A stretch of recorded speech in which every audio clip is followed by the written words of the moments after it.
الحمد لله حمدا كثيرا كما أمر، والصلاة والسلام على سيد الخلق والبشر، وأشهد أن لا إله إلا الله وحده لا شريك له في الخلق والأمر. أما بعد فأعوذ بالله من الشيطان الرجيم. بسم الله الرحمن الرحيم. وَلَقَدْ نَصَرَكُمُ اللَّهُ بِبَدْرٍ وَأَنْتُمْ أَذِلَّةٌ فَاتَّقُوا اللَّهَ لَعَلَّكُمْ تَشْكُرُونَ. قال الله تبارك وتعالى في مقام آخر: إنما يريد الله ليذهب عنكم الرجس أهل البيت ويطهركم تطهيرا. صدق الله العظيم. اللهم صل وسلم وبارك على سيدنا ومولانا محمد كما تحب وترضى عدد ما تحب وترضى. بزرگوں، بھائیوں اور دوستوں، آج 18 رمضان مبارک جمعہ کے دن ہم اللہ کے گھر میں موجود ہیں۔ رمضان المبارک کو ظاہری اور باطنی بہت ساری نسبتوں، برکتوں اور سعادتوں سے اللہ پاک نے نوازا ہے۔ روزے پہلی امتوں کو بھی ملے ہیں، روزے اس امت کو بھی ملے ہیں، کتابیں پہلی امتوں کو بھی ملی، کتاب اس امت کو بھی ملی ہے، نبی پہلی امتوں میں بھی آئے اور نبی اس امت کو بھی اللہ نے عطا فرمایا ہے۔ لیکن فرق کیا ہے؟ پہلی امتوں کو صرف روزے ملے، 1، 2، 4، 5، 8، 10۔ اس امت کو پورا ایک بندھا بدھایا مہینہ رمضان کا ملا ہے۔ پہلی امتوں کو صرف کتابیں ملی ہیں، تورات، زبور، انجیل۔ اس امت کو اللہ کا کلام ملا ہے۔ اور پہلی امتوں کو صرف نبی ملے، اس امت کو نبیوں کا امام ملا ہے۔ رمضان المبارک کو اللہ نے مسلمانوں کی پوری تاریخ میں عجیب و غریب کمالات اور برکات سے نوازا ہے۔ تفصیل کا وقت نہیں ہے، چونکہ مجھے کئی سارے موضوعات پہ تھوڑی بات کرنی ہے۔ تاریخ کا اگر آپ مطالعہ فرمائیں تو جتنی بڑی بڑی فتوحات ہیں اور اسلامی جتنے بڑے بڑے مارکے لگے اور پھر ان میں اللہ نے فتح عطا کی، ان میں اکثر واقعات کا تعلق رمضان المبارک سے ہے۔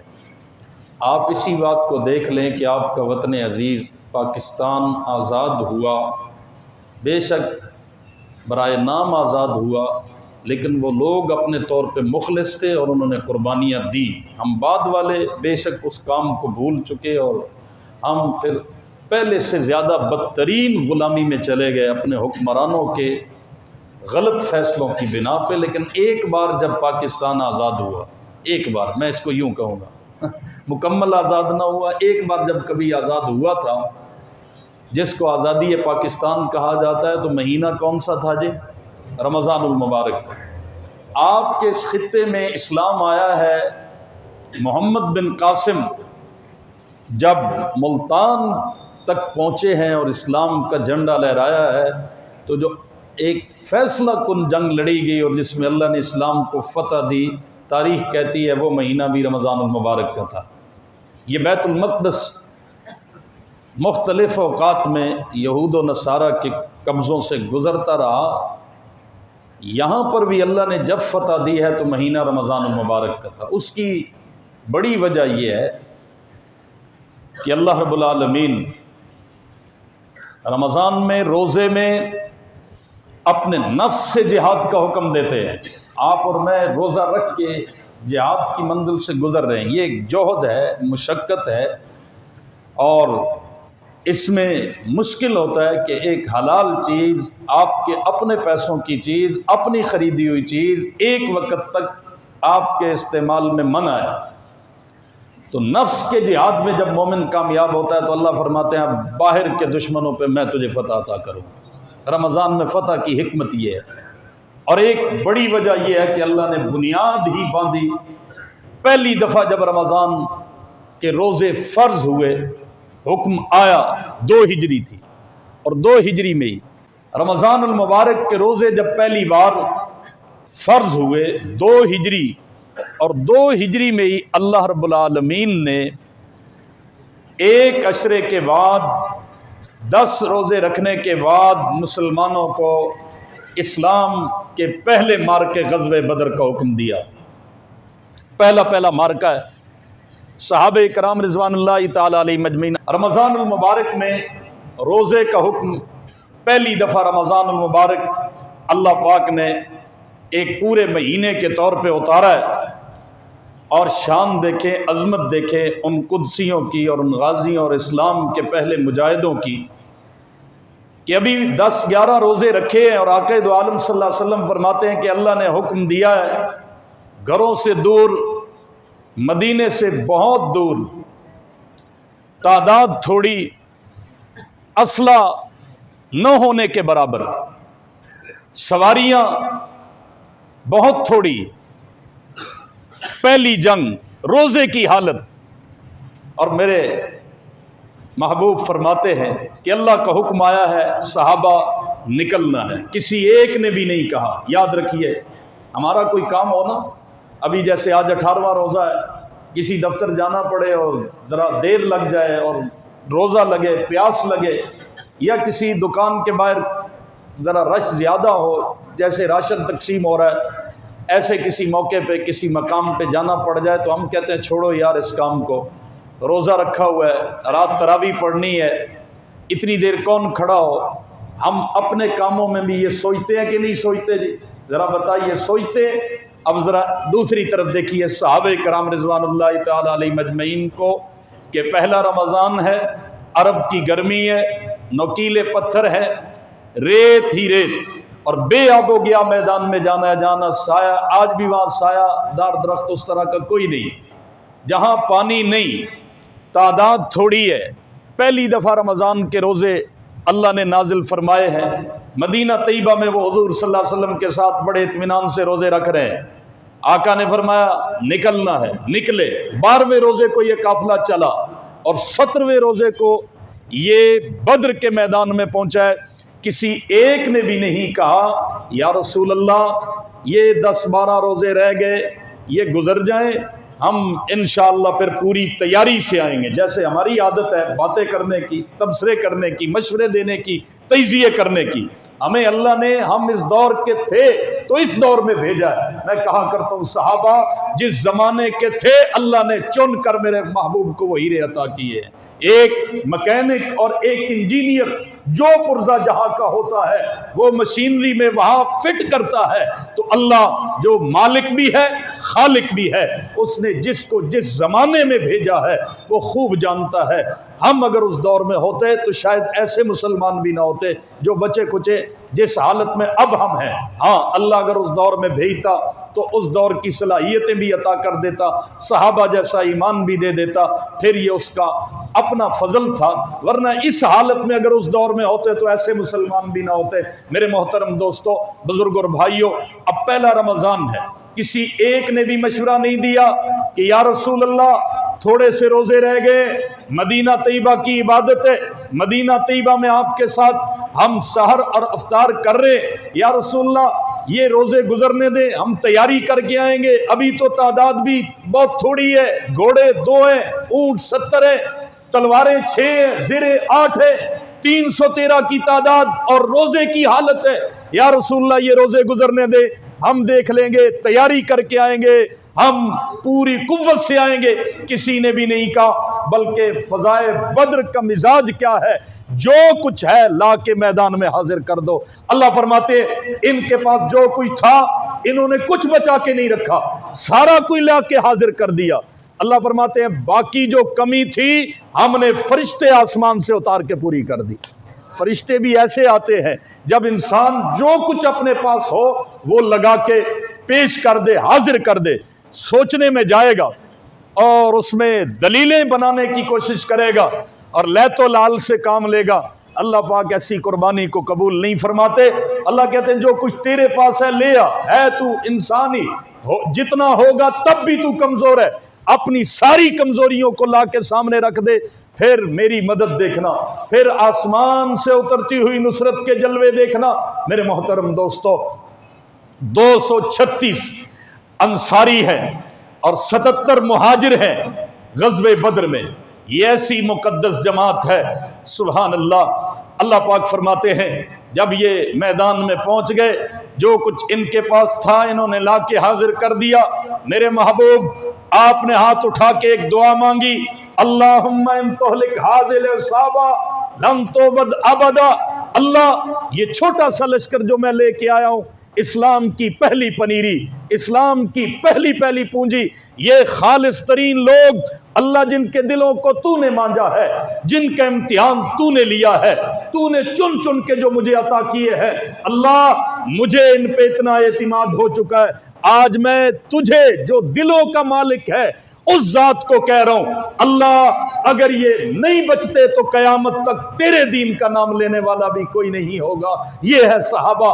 اللہ فرماتے ہیں میرے محبوب استستغیثون ربکم فاستجاب لکم انی ممدکم بألف من الملائکۃ مردفین۔ میرے محبوب آپ نے جب ہاتھ اٹھائے، آپ نے دامن پھیلایا، آپ نے بدر کے میدان میں اللہ کو پکارا، پھر اللہ نے آسمان سے تیرے ان مخلص جانثاروں کی مدد کے لیے 1000 فرشتوں کا تازہ دم لشکر بھیج دیا۔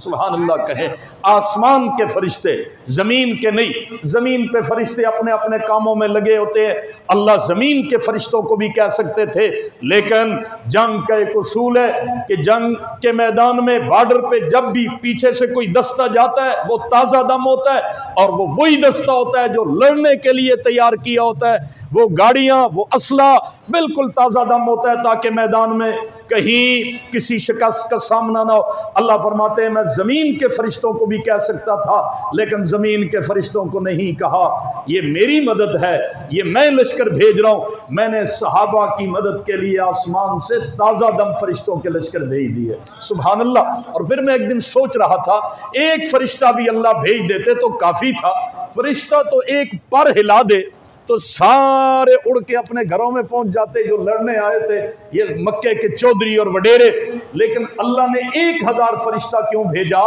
ایک فرشتہ بھیجتے، ایک پھونک مارتا یہ جل جاتے۔ اللہ بتانا چاہتے ہیں یہاں فرشتے اپنے انداز سے نہیں لڑیں گے، بلکہ فرشتے صحابہ کی پیروی میں صحابہ کے ماتحت بن کے لڑیں گے، سبحان اللہ کہیں ذرا۔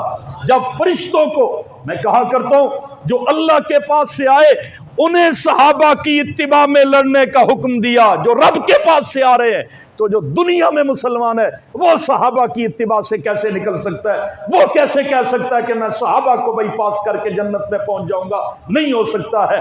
اللہ نے یہاں اپنی عادت بتا دی، یہ اتنا مخلص گروہ ہے کہ فرشتے بھی جو نوری مخلوق ہے اتنے طاقت والے ہیں۔ اللہ فرماتے ہیں میں نے ان کی اضافی طاقت نکال کر ان کو اتنی طاقت کے ساتھ ہی بھیجا کہ تم نے جا کے ابو بکر عمر کی اتباع میں لڑنا ہے، سبحان اللہ کہیں۔ میرے محبوب کے فوجیوں کو دیکھنا ہے، فَضْرِبُوا فَوْقَ الْأَعْنَاقِ وَاضْرِبُوا مِنْهُمْ كُلَّ بَنَانٍ۔ تم نے جیسے صحابہ لڑ رہے ہو ایسے لڑنا ہے، جیسے وہ کام کر رہے ہو ایسے کرنا ہے۔ میرے محترم دوستو، صرف ایک غزوہ بدر پہ اس وقت گفتگو مقصود نہیں ہے، میں اس تھوڑے وقت میں اس پورے واقعے کو بیان کر سکتا ہوں۔ اللہ رب العالمین نے اپنا عجیب کرم دکھایا۔ حدیث پاک میں آتا ہے حضور کے چچا حضرت عباس جب گرفتار ہو کے آئے غزوہ بدر کے موقع پہ، تو وہ اسلام نہیں لائے تھے نا، وہ لڑنے آئے ہوئے تھے اور گرفتاروں میں آ گئے، 70 کافر مارے گئے، 70 گرفتار ہوئے، اور جن میں سے سبحان اللہ 21 کو اب تفصیل کا وقت نہیں ہے، 21 کو یا تو کسی اکیلے کو یا کسی ایک اور مجاہد کے ساتھ شریک ہو کر حضرت علی نے ٹھکانے لگایا، سب کہیں سبحان اللہ۔ 21 رمضان بھی ہے نا، تو میں نے اسی تھوڑے وقت میں حضرت علی المرتضیٰ کے حوالے سے بھی کوئی بات کہنی ہے۔ غزوہ بدر کے موقع پر حضرت عباس جب گرفتار ہو کے آئے تو حضور صلی اللہ علیہ وسلم کو کہتے ہیں یہ جو بھتیجے آپ کے ساتھی ہیں ان میں سے مجھے کسی نے گرفتار نہیں کیا، مجھے پکڑنے والے بندے کی یہ شکل تھی، یہ اس کا حلیہ تھا۔ آقا فرماتے ہیں چچا جی میں کہا کرتا تھا نا کہ میرا مقصد اپنا ذاتی نہیں ہے، خدا نے میرے ذمے یہ کام لگایا ہے۔ آپ کو گرفتار کرنے والا رب کا بھیجا ہوا فرشتہ تھا جو حلیہ آپ بتا رہے ہیں۔ ایک صحابی کہتے ہیں یا رسول اللہ میں نے ایک آواز سنی، کوئی کہہ رہا تھا کہ ہیزوم آگے بڑھو۔ آقا نے فرمایا وہ نظر نہیں آئے، وہ جبریل امین تھے جو اپنے گھوڑے کو ایڑ لگا رہے تھے، سبحان اللہ۔ اور بعض صحابہ فرماتے ہیں کہ ہم نے دیکھا فرشتے پگڑیاں باندھ کے بدر کے میدان میں آئے ہوئے تھے، صحابہ جیسا حلیہ اپنا کے آئے ہوئے تھے۔ اور اللہ کا عجیب کرم ہوا کہ ایک صحابی نے کہا یا رسول اللہ میں نے دیکھا کہ میں نے ایسے تلوار اٹھائی ہے، آگے چلائی نہیں ہے کہ کافر کی گردن کٹ کے نیچے گری ہے۔ فرمایا تلوار اٹھانا تمہارا کام تھا، آگے چلانا فرشتے کا کام تھا۔ اللہ نے فرشتوں کی ایسی نصرت بھیجی، اور فرشتے جن کو مارتے تھے بدر کے میدان میں جو 70 کافر مارے گئے ان میں فرشتوں کے مارے ہوئے خاص طور پہ پہچانے جا رہے تھے، ان کے جوڑوں پہ کالے کالے نشان لگے ہوئے تھے۔ حدیث پاک میں آتا ہے میرے محترم دوستو بزرگ، اس کا مطلب ہے اگر کہہ دوں ناراض نہ ہونا، جو صحابہ کا دشمن ہے نا اس کو فرشتوں کی جب بھی مار پڑتی ہے کالک کی صورت میں پڑتی ہے، اس کے جسم پہ کالک نظر آئے گی، کالے دھبے نظر آئیں گے۔ وہ کالک کسی اور کی لگائی ہوئی نہیں ہے، وہ اللہ کا غیبی نظام ہے جو بدر سے شروع ہوا کہ جو صحابہ کے ساتھ لڑنے آئے تھے، صحابہ کا مقابلہ کرنے آئے تھے، خدا نے کہا ان کو مارو اور نشان بھی چھوڑ دو، سبحان اللہ کہہ انہوں کہتے ہیں گجی مار اندر دی مار اتنے صرف نشان چھوڑ دو، ٹھپا چھوڑ دو تاکہ پتہ چلتا رہے یہ صحابہ کا دشمن جا رہا ہے، اس کے کالے نشان سے پتہ چلتا رہے، بعد میں چلتے چلتے وہ کالا جھنڈا بھی بنا لے، سبحان اللہ کہہ دو، یہ تو اللہ کا اپنا نظام ہے نا۔ بہرحال میں ساری اسی موضوع پہ بات کرنے کی بجائے تھوڑی سی امی عائشہ صدیقہ اور کچھ بات حضرت سیدنا علی المرتضیٰ کے حوالے سے کرتا ہوں۔ اس نے اسی طرح کرتے رہنا ہے، اچھا چلے خیر ہے کوئی بات نہیں، توجہ ہے آپ حضرات کی۔ میرے محترم دوستو بزرگ اور بھائیوں، رمضان المبارک کا یہ جمعہ ہمارے پاس سیکنڈ لاسٹ جمعہ ہے، ظاہر ہے کہ اس کے بعد ایک جمعہ اور باقی ہے۔ غزوہ بدر میں جو اسلام کا پرچم ہے، آپ کبھی دیکھیں کتابوں میں کہ وہ پرچم کیا چیز ہے، کس کپڑے کو پہلا شرف ملا ہے اسلام کا جھنڈا بننے کا، پہلا یہ کفر اور اسلام کا مارکا، اور اس پرچم کے نیچے خدا نے پہلی فتح دی ہے، یہ پرچم امی عائشہ صدیقہ کا دوپٹہ بنا ہے، سبحان اللہ۔ اور صرف بدر میں نہیں، دھاری دار دوپٹہ تھا امی عائشہ کا، کالی اور سفید دھاریاں تھی، صرف بدر میں نہیں، غزوہ احد میں بھی پرچم امی عائشہ کا دوپٹہ ہے، سبحان اللہ کہیں، اور غزوہ خیبر میں بھی امی عائشہ کا دوپٹہ پرچم اسلام ہے۔ اور آپ کو معلوم ہونا چاہیے کہ جب حضرت عائشہ صدیقہ پہ تہمت لگی تو وہ سیر کا سفر نہیں تھا، پکنک کے لیے نہیں گئے ہوئے تھے، وہ بھی جہاد کا سفر تھا، سبحان اللہ کہے۔ غزوہ بنی مستلق جب تیمم کی آیات نازل ہوئی ہے وہ بھی سفر جہاد کا سفر تھا، واپسی پہ تیمم کی آیات اتری ہے۔ حضور صلی اللہ علیہ وسلم کو اللہ پاک نے جیسے حالات تھے ویسے ساتھی دیے، جیسے حالات تھے ویسی بیویاں عطا کی۔ ہمارا ایمان اور عقیدہ ہے آقا دو عالم صلی اللہ علیہ وسلم کے شہر کو اللہ نے اگر مٹی عطا کی ہے اس جیسی مٹی اور کوئی نہیں ہے دنیا جہان میں، ریت کے ذروں میں وہ ذرے بڑھ گئے جن کی نسبت میرے آقا کے شہر کے ساتھ ہو گئی۔ حضرت علی المرتضیٰ کی آپ کو ایک عجیب بات سناتا ہوں۔ حضرت علی کے بارے میں حدیث میں آتا ہے جب حضور صلی اللہ علیہ وسلم کا انتقال ہوا، اب فیصلہ ہو رہا ہے کہ آقا دو عالم صلی اللہ علیہ وسلم کو دفن کہاں کیا جائے۔ بات آئی کہ حضور صلی اللہ علیہ وسلم کو مکے میں دفن کیا جائے، ایک مشورہ آیا بیت المقدس میں دفن کیا جائے، اور ایک مشورہ آیا مدینے میں دفن کیا جائے۔ بات کو ذرا توجہ سے سنیے گا، صحابہ کرام رضوان اللہ تعالی علیہ مجمعین کے دلوں پہ اللہ نے اس بات کو اتارا کہ بیت المقدس یہ جنگوں کا مرکز رہنا ہے۔ اس وقت بھی رومی اور عیسائی تنگ کر رہے تھے جیسے آج یہودی تنگ کر رہے۔ بیت المقدس والا مشورہ ختم ہوا، پھر بات آئی مکہ میں، تو انصار نے کہا حضور صلی اللہ علیہ وسلم نے ہمیشہ رہنے کے لیے مدینہ کو تجویز کیا تھا، لہٰذا آپ کا مدفن مدینے میں ہوگا۔ اب جب بات آئی مدینے کی، حضرت علی سے مشورہ لیا گیا۔ حضرت علی نے عجیب بات کہی، فرمایا اب یہ تو بات طے ہو گئی مدینے میں ہی دفن کرنا ہے، مدینے میں کون سی جگہ دفن کرنا ہے؟ پھر مشورہ آیا جہاں حضور نماز پڑھاتے تھے وہاں، پھر مشورہ آیا جس ممبر پہ آپ خطبہ دیتے تھے ممبر کو ہٹا دیا جائے، یہاں قبر بنائی جائے۔ سنیے گا ذرا، تفصیل کا وقت نہیں ہے ورنہ میں اس باب کو اور کھولتا۔ امی عائشہ کو پیغام پہنچا تو امی عائشہ نے ایک حدیث سنائی، سبحان اللہ، فرمایا آقا نے ایک دن فرمایا تھا یہود و نصارہ پہ لعنت ہو جنہوں نے اپنے نبیوں کی قبروں کو سجدہ گاہ بنا لیا، اس لیے آقا کی قبر نہ مصلی کی جگہ پہ ہوگی نہ ممبر کی جگہ پہ ہوگی۔ امی عائشہ کی اس بات کو لے کے صحابہ نے کہا جی ٹھیک ہے۔ حضرت علی سے پوچھا گیا، سبحان اللہ، حضرت علی المرتضیٰ نے عجیب جملہ کہا، واہ واہ، عجیب بات فرمائی، فرمایا جس جگہ اللہ نے اپنے محبوب کی روح کو قبض کیا ہے اس مٹی جیسی کوئی مٹی نہیں ہے، لہٰذا جب وہ مٹی سب سے زیادہ فضیلت والی ہے تو آقا کی قبر بھی اسی چارپائی والی جگہ پہ بنے گی، سبحان اللہ کہتے۔ حضرت علی نے یہ نہیں دیکھا کہ یہ حجرہ عائشہ ہے، سبحان اللہ کا ذرا کیسا آپس میں پیار تھا، کیسی محبت تھی۔ حضرت علی المرتضیٰ رضی اللہ تعالیٰ عنہ کی بات احادیث کی کتابوں میں موجود ہے، فرمایا جس جگہ آقا کی روح قبض ہوئی اور اللہ نے حضور کا اس دنیا سے اس جہان کا سفر کرایا، اس سے مبارک اور کوئی ٹکڑا زمین پہ نہیں ہے، اسی جگہ سے چارپائی کو ہٹایا گیا، آقا کی جہاں دنیا سے رخصتی ہوئی ہے اسی جگہ پہ میرے آقا کی قبر اقدس کو بنایا گیا، سبحان اللہ کہے۔ اب ذرا مجھے بتائیے مٹی جیسی کوئی مٹی نہ ہو جس کی نسبت حضور کے ساتھ ہو گئی۔ میرے محترم دوستو، علماء نے لکھا ہے، محدثین نے اس پہ بڑا خوبصورت کلام کیا ہے کہ اللہ رب العالمین نے حضور کو جس طرح کی زوجہ کی ضرورت تھی، جس طرح کی گھر میں بیوی کی ضرورت تھی، مکہ کے حالات کے مطابق حضرت خدیجہ عطا کر دی، سبحان اللہ کہیں ذرا، میں اس تفصیل میں نہیں جا سکتا۔ ایک ایک حضور کی زوجہ، ایک ایک میری اور آپ کی ماں حضور کے نکاح میں آئی، کتنی حکمتیں ہیں اس پر اس وقت بھی مقالے لکھے جا رہے ہیں کہ حضور کی ایک ایک زوجہ کے حضور کے نکاح میں آنے میں اللہ نے کتنی حکمتیں چھپا رکھی تھی، جن کو حضور نے حضور کے گھر میں آپ کی ازواج کو بھیج کے ان حکمتوں کو ظاہر کیا ہے اپنے اپنے وقت پہ۔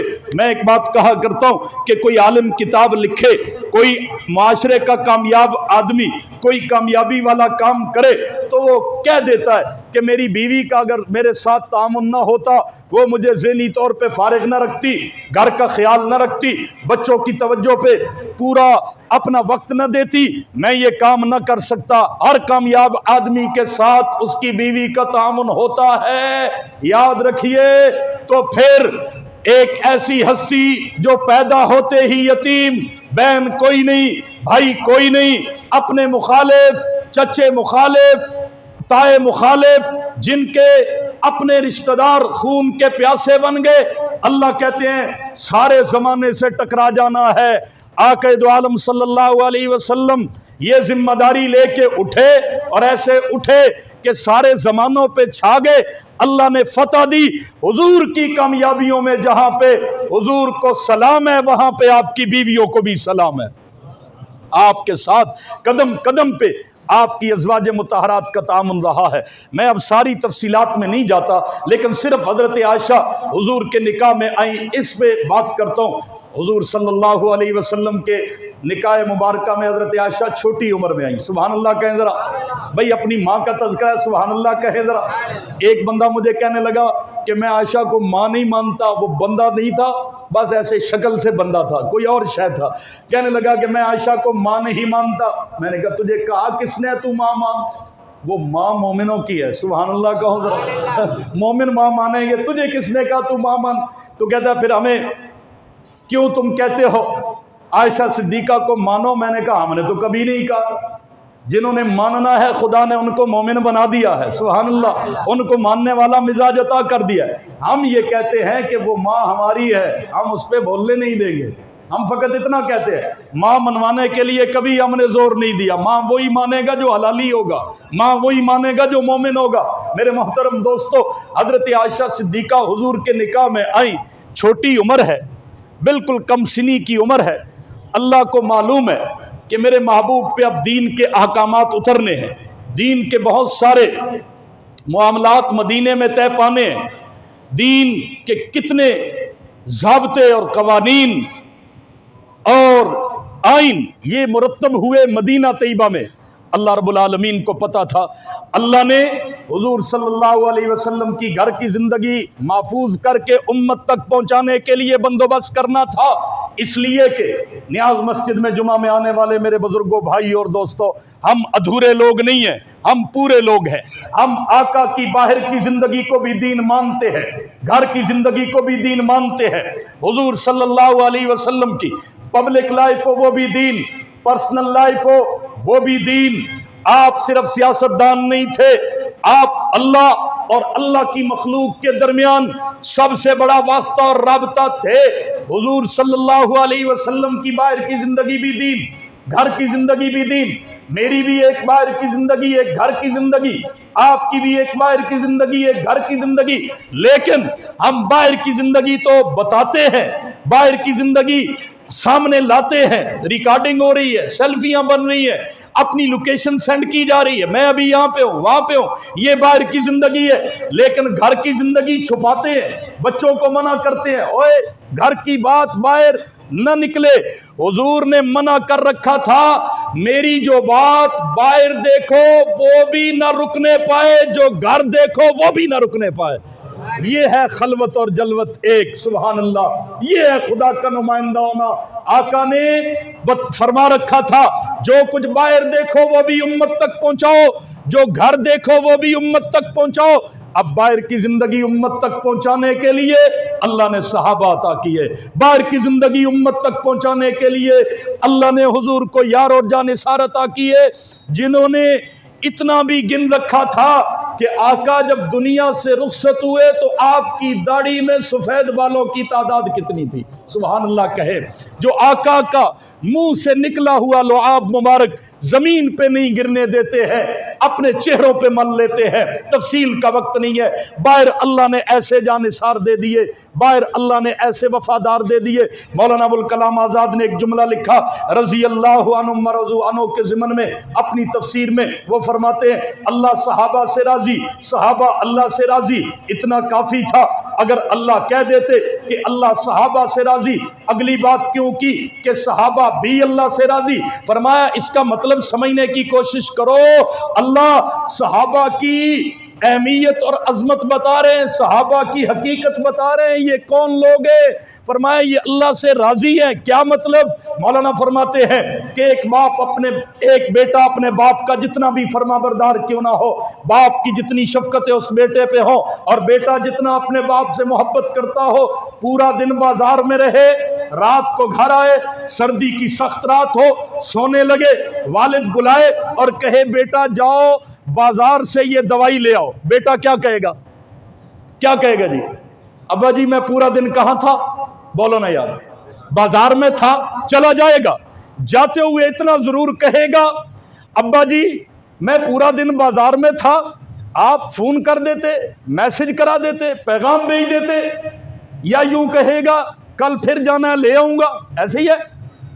یعنی ناموافق حالت میں وہ کچھ نہ کچھ بولے گا، جتنا بھی وفادار کیوں نہ ہو۔ اللہ ورضوا عنہ میں یہ بتا رہے ہیں صحابہ اللہ سے ایسے راضی ہیں، اللہ بتا رہے ہیں میں نے ان کو جس حالت میں جو حکم دیا ہے انہوں نے بات کرنے کی بجائے اس حکم کو مان کے دکھایا۔ یہ ہے ورضوا عنہ، صحابہ اللہ سے راضی۔ خدا جن کے بارے میں کہہ رہا ہے انہوں نے کبھی کوئی بات نہیں کی، جب بھی ان سے میں نے مانگ لیا، جیسے مانگ لیا، جس حالت میں تھے، انہوں نے بات کرنے کی بجائے حکم کو ماننے کو ترجیح دی ہے۔ اللہ فرماتے ہیں اس کو کہتے ہیں رب سے راضی ہونا، رب کی باتوں پہ راضی ہونا، دل کی رضامندی سے اللہ کے ہر حکم کو ماننا۔ باہر کی زندگی امت تک پہنچانے کے لیے اللہ نے کون عطا کی ہے؟ اب آئیے ذرا گھر کی زندگی امت تک کون پہنچائے گا؟ بیٹے بچپن میں فوت ہو گئے، بیٹیاں اگلے گھر کی زینت ہیں، کون پہنچائے گا؟ بیویاں۔ بیویوں میں سے میری اور آپ کی ساری مائیں حضرت عائشہ صدیقہ کو الگ کر کے باقی ساری حضور کی ازواج یا بیوہ ہیں یا مطلقہ ہیں۔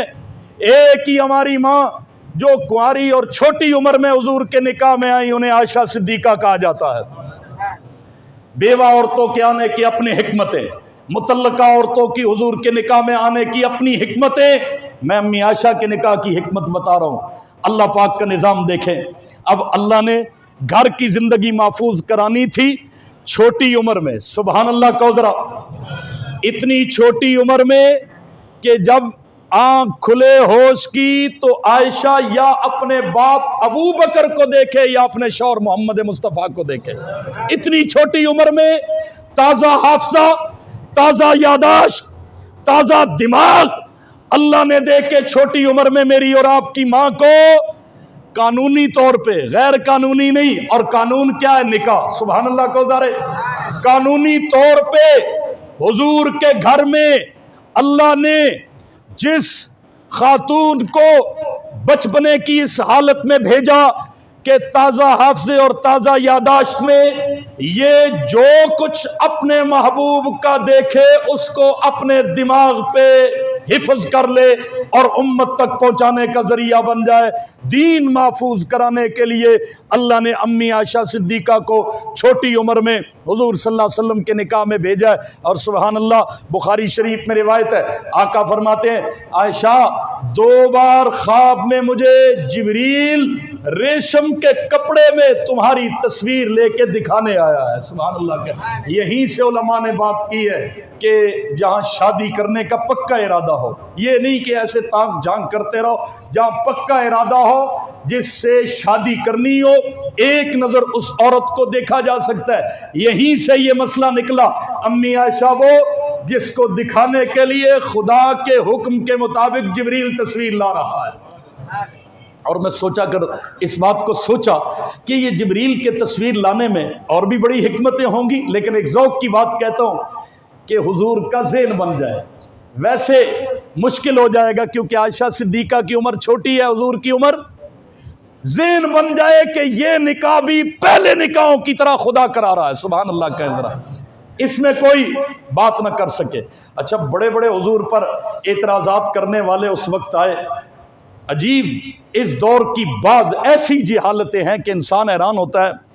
آپ ساری پچھلی کتابیں اٹھا کے دیکھ لیں، حضور کے کسی دشمن نے اس وقت کے جب حضور نے حضرت عائشہ سے نکاح کیا ہے، بڑے سے بڑے کسی خبیث دشمن نے بھی یہ اعتراض حضور پہ کبھی نہیں کیا کہ چھوٹی عمر میں نکاح کر لیا ہے۔ میری بات سمجھ گئے؟ عرب میں یہ ایک رواج تھا اور چھوٹی عمروں میں شادیاں ہوتی تھی۔ یہاں تو پھر حکمتیں اتنی تھی کہ اللہ پاک نے امی جان کو چھوٹی عمر میں حضور کے نکاح میں لا کر حضور کا دین محفوظ کرایا۔ یہی وجہ ہے حضور کی بیٹیوں، حضور کی باقی ازواج مطہرات سے اتنی احادیث مروی نہیں ہے جتنی اکیلی امی عائشہ سے احادیث امت کو پہنچی ہے، سبحان اللہ کہیں۔ جیسے میں نے ایک حدیث کا حوالہ دے بھی دیا، 2210 امی عائشہ سے صرف 3 صحابہ ہیں جو امی عائشہ سے زیادہ حدیثیں بیان کرنے والے ہیں، ایک حضرت ابو ہریرہ، دوسرے حضرت انس، تیسرے حضرت عبداللہ ابن عمر۔ یہ 3 صحابہ ہے۔ چوتھا نمبر سب سے زیادہ امت کو حدیثیں پہنچانے میں حضرت امی عائشہ صدیقہ کا ہے، سبحان اللہ کہے۔ اور پھر اگلی بات دیکھیں، ابو بکر صدیق کی قربانی بھی دیکھیں۔ ہر عورت کی خواہش ہوتی ہے اللہ مجھے اولاد دے دے، ہوتی ہے کہ نہیں ہوتی؟ ہوتی ہے۔ ماں باپ کی بھی خواہش ہوتی ہے اللہ ہماری بیٹی کو اولاد دے دے۔ ابو بکر صدیق عجیب عشق رسالت کا پروانہ اور عجیب خدا کا چناؤ ہے۔ سیدنا ابو بکر صدیق نے اپنی بیٹی کا نکاح چھوٹی عمر میں کر دیا، اس میں اللہ کا حکم بھی تھا، حکمت بھی تھی، کر دیا۔ میں نے ایسے کئی علماء دیکھے ہیں، نوجوان ہیں، جب اپنے استادوں کو، بزرگوں کو ملنے جاتے ہیں، دیکھتے ہیں کہ ان کی کیئر صحیح نہیں ہو رہی، ان کی خدمت صحیح نہیں ہو رہی۔ میرے سامنے کا ایک واقعہ، نام میں نہیں لیتا، ایک بڑے عالم ہے، انہوں نے اپنے ایک بزرگوں کے پاس ہم گئے، 90 سال ان کی عمر تھی، امام اہل سنت مولانا سرفراز خان صفتر صاحب، میں اس مجلس میں موجود تھا۔ ان عالم نے جب دیکھا کہ حضرت کو جس طرح سنبھالنا چاہیے تھا ایسے نہیں سنبھالا جا رہا، اور اتنی بڑی شخصیت اور اتنی خدمات. انہوں نے کہا جی میری بچی ابھی بالغہ ہوئی ہے 12-13 سال کی، ان کے بیٹوں کو کہا میں حضرت کے ساتھ اپنی بیٹی نکاح میں دینا چاہتا ہوں، خدمت تو کر لے گی نا. باقی حضرت کے آج کل کتنی ایک زندگی باقی ہے، 90 سال ہو گئی، بعد میں نکاح ہوتا رہے گا. سمجھ گئے میری بات؟ میں کچھ کہنا چاہتا ہوں. سبحان اللہ کہیں ذرا، جو پہنچ گئے ہیں وہ سمجھو، وہ کہو سبحان اللہ. ابو بکر صدیق اپنی اس کم سن بیٹی کا رشتہ اس ہستی کے نکاح میں دے رہا ہے جہاں ابو بکر کو یہ بھی پتا ہے کہ محمد مصطفیٰ کے دنیا سے جانے کے بعد عائشہ کا آگے نکاح بھی نہیں ہو سکنا. سبحان اللہ کہیں. یہ قربانی اگر کوئی صرف دے سکتا ہے تو اسے ابو بکر کہتے ہیں، صرف ابو بکر صدیق کہتے ہیں. اولاد کی خواہش کی قربانی، اپنی بیٹی کی جوان عمر کی قربانی. کیوں؟ ابو بکر صدیق کو پتا ہے کہ عائشہ محمد مصطفیٰ کے نکاح میں جاتے ہی امت کی ماں بننے کی وجہ سے بعد میں نکاح بھی نہیں ہو سکتا. ہوں دسو پھر ابو بکر دیا ریساں کون کرے؟ سبحان اللہ کہو ذرا. اس طرح رحمت کائنات صلی اللہ علیہ وسلم کے نظام اور کام کو سنبھالنے کا شرف اللہ نے اس گھرانے کو بخشا ہے. میرے محترم دوستو، بزرگ اور بھائیوں، وقت کا اختصار ہے. آپ کا ذوق دیکھ کے دل چاہتا ہے، روزہ بھی ہے، آپ نے کون سا بھئی کچھ کھانا پینا ہے. عام دنوں میں تو جمعے کی تقریر لمبی ہو جائے تو لوگ سوچتے ہیں بھئی کھانا لیٹ ہو رہا ہے. ابھی تو کوئی ایسا مسئلہ نہیں ہے، لیکن میں انشاءاللہ بس بات کو مکمل کرنے کی طرف جا رہا ہوں. حضرت امی عائشہ صدیقہ پہ تہمت لگی. آپ کو پتا ہے کچھ خبیثوں نے حضور صلی اللہ علیہ وسلم پہ حملہ کرنے کے لیے مختلف ہیلے بہانے سوچے. منافقین کے سردار کو موقع ہاتھ آیا، عبداللہ بن ابی کو. اس نے ایک سفر کے واقعے سے ایسا پروپیگنڈا شروع کیا کہ امی عائشہ صدیقہ رضی اللہ تعالی عنہا پہ تہمت لگی. اور یہ امی عائشہ پہ تہمت نہیں، ڈائریکٹ حضور صلی اللہ علیہ وسلم کو تکلیف دینے والی بات تھی. اللہ پاک نے ایک پوری سورہ نور امی کی برات میں اتار دی. سبحان اللہ کہیں. سورہ نور، میں کہا کرتا ہوں نور کا معنی ہے روشنی. اللہ نے بتا دیا جہاں جہاں نور ہوگا وہاں وہاں عائشہ ہوگی. سبحان اللہ کہیں. جہاں عائشہ نہیں ہوگی وہاں ظلمت تو ہوگی، اندھیرا اور شام غریبہ تو ہوگی، نور نہیں ہوگا. نور وہیں پہ جہاں عائشہ وہیں پہ نور. اور اللہ نے قرآن مجید میں اتنا غصہ کسی مقام پہ نہیں کیا جتنا ان آیات میں کیا ہے. ان الذین یرمون المحصنات الغافلات المؤمنات لعنوا فی الدنیا والآخرہ. اللہ فرماتے ہیں پاکیزہ عورتوں پہ جو تہمتیں لگاتے ہیں دنیا میں بھی لعنتی ہے، آخر میں بھی لعنتی ہے. امی عائشہ صدیقہ پہ تہمت لگائی، اللہ نے برات اتاری. سبحان اللہ. اور برات بھی کیسے اتاری؟ فرمایا سبحانک ھذا بہتان عظیم. اللہ تو پاک ہے. اب اللہ اپنے بارے میں کہہ رہے ہیں میں پاک ہوں. جب کسی نے گواہی دینی ہو نا اس کا سٹیٹس دیکھا جاتا ہے. سبحان اللہ کہیں ذرا. اللہ فرماتے ہیں میں اپنا سٹیٹس بتا رہا ہوں، میں عائشہ کی گواہی خود دے رہا ہوں. حضرت مریم کی گواہی حضرت عیسیٰ نے گود میں دی. حضرت یوسف پہ تہمت لگی تو ایک 6 مہینے کے بچے نے گواہی دی. لیکن امی عائشہ تیرے مقدر پہ قربان، تجھ پہ تہمت لگی، خود رب کائنات تیرا گواہ بن کے آ گیا اور ان لفظوں کے ساتھ آیا سبحانک. اللہ فرماتا ہے یہ میرا سٹیٹس ہے. اچھا اللہ کے اور نام بھی بڑے ہیں. اللہ کہہ دیتے یا قادر، اللہ کہہ دیتے یا سلام، المؤمن، المہیمن. اللہ نے اپنا نام عجیب یہاں استعمال کیا سبحان. اللہ نے اپنی پاکی بیان کی یہ بتانے کے لیے میں بھی پاک ہوں اور عائشہ بھی اس تہمت میں پاک ہے. سبحان اللہ کا اپنا سٹیٹس بتایا اور اس انداز سے خدا نے گواہی دی. اچھا خبیث الفطرت تو پروپیگنڈا کر رہے تھے، بعض بھولے بھالے مسلمان بھی باتوں میں آ گئے اور انہوں نے بھی پروپیگنڈے کا حصہ بننا شروع کر دیا. جب برات نازل ہوئی اللہ نے اسی سورہ نور میں قذف کی حد بھی نازل کی ہے. اور یاد رکھیے جیسے تیمم کا آرڈر امی عائشہ صدیقہ رضی اللہ تعالیٰ عنہ کی وجہ سے اللہ نے اتارا، ایسے ہی تہمت کی حد بھی پہلی دفعہ اللہ نے لاگو کی ہے امی عائشہ صدیقہ رضی اللہ تعالیٰ عنہ پہ تہمت لگانے والوں کے لیے. اب منافق تو منافق تھے لیکن جو بھولے بھالے مسلمان پروپیگنڈے کا حصہ بنے ان کو حضور نے حد قذف لگائی. کتنے کوڑے لگے جی؟ 80 کوڑے لگے.